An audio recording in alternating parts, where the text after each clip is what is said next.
veramente variazioni e scorribande qui su Radio Libertà. Allora la domanda è, adesso che questa follia ha travolto una figura di sinistra prestigiosa per quanto eterodossa come Emanuele Fiano, si renderanno conto di cosa hanno allevato, di cosa hanno coccolato, di cosa hanno vezzeggiato in questi mesi i leader delle sinistre nostrane del campo largo e i punti di riferimento, diciamo, del mainstream progressista, allevando, appunto, coccolando e vezzeggiando il fronte pro-PAL. Spoiler, no, non se ne renderanno conto, siamo pronti a scommetterci la cifra, fatela voi, tanto siamo sicuri di questa risposta. Però andiamo a quello che è successo. Quello che è successo è che all'ex parlamentare del PD Emanuele Fiano, figlio di Nedo Fiano, unico sopravvissuto ad Auschwitz di un'intera famiglia, è stato impedito di parlare a un convegno all'Università Ca' Foscari di Venezia dal solito gruppuscolo becero di squadristi rossi. Tra l'altro il convegno era dedicato alla pace dei due popoli per i due stati, quindi era come dire tutt'altro che un convegno sbilanciato sulle ragioni di Netanyahu, per capirci, di cui d'altronde Fiano è sempre stato legittimamente un critico. Racconta oggi a Repubblica l'ex deputato del PD queste ore pazzotiche, e alcune cose che dice sono molto istruttive, anzitutto per il suo mondo di appartenenza, non per lui di persona, che su questi temi, anche per ovvi e tragici motivi biografici, è sempre stato cristallino, ma per chi oggi, per quella classe dirigente pseudotale che oggi comanda a sinistra, ecco, dovrebbero mandare a memoria le sue parole. Anzitutto ci racconta che già prima del convegno sui canali social del Fronte della Gioventù Comunista, che già nel nome è, come dire, sembra una dichiarata sintesi tra gli opposti estremismi, no? Cioè siamo in pieno fascio comunismo da un certo punto di vista, sono stati pubblicati i primi messaggi contro di me, per opporsi a chi, come Emanuele Fiano, avanza con la scusa del pacifismo affermazioni cerchiobottiste.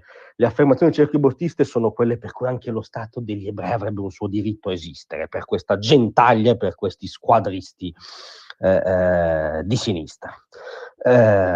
Poi ci racconta che stava parlando più o meno da mezz'ora, quando questi gentiluomini, che avevano iniziato a protestare già fuori dall'università con uno striscione chiarissimo, fuori i sionisti dall'università, 1938 puro, cioè siamo alla caccia all'ebreo nei luoghi del sapere della Repubblica, c'è falce e martello ovviamente in bella vista, sono entrati una cinquantina di studenti.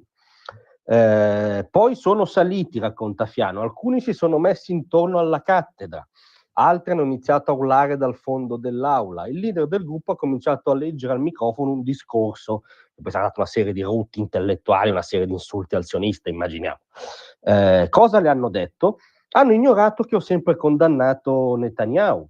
Ho spiegato anche questo, ma non c'è stato nessun verso. Non c'è verso, a loro non gliene frega niente. Potete dirgli quanto volete che siete dei critici del governo Netanyahu, non è quello il punto. Il punto ce lo racconta Fiano. Continuavano a dire, non ce ne frega nulla, non basta contrastare un governo, ma bisogna contrastare lo Stato. Cioè, o si sostiene la cancellazione dello Stato degli ebrei dalla carta geografica, cioè o si sostengono le posizioni naziste, tecnicamente naziste, dell'Ayatollah Khamenei, oppure non puoi parlare, tant'è che loro finiscono dicendo non vogliamo che tu parli in questa università. A quel punto, dice Fiano, ho detto loro che sono dei fascisti. Lo sono tecnicamente, perché impedire a una persona di parlare è fascismo.